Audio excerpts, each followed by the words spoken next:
it's a really interesting thing. It's not quite the same as tennis or soccer, because when you sit there, you're individually problem solving. You're using your own smarts and your own creativity to solve a problem. So it's a very individualistic thing in one way, but like you said, like Josh said, none of the great pieces of ware they're very rarely produced by one genius sitting there. It's always a team effort. And so there's two lots of learning available here today. There's one piece of learning which is, how do I code? How do I make this thing work? How do I make the machine jump through hoops and create a great experience for those people coming this afternoon and play my part in that? But there's another piece of learning that can go along in parallel if you want it to. And that's your learning about how to work really well with other people.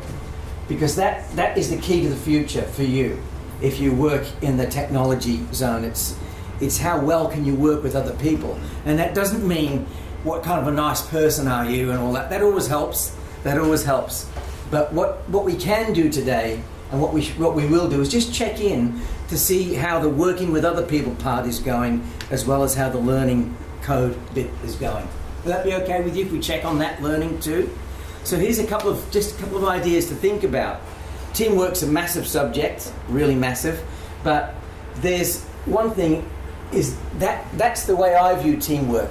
Most people think about teamwork as playing along with people and getting along and having a common goal, and those are all true, but they're crude. That's very focused. What you're going to be doing today, if you're actually working in a team, is coordinating your actions with other people to fulfill a shared promise, a promise to produce a really cool experience with the people this afternoon. Isn't that the promise, more or less? It is, yeah. Yeah. So you got to think about coordinating your actions. And here's the trick about coordinating your actions.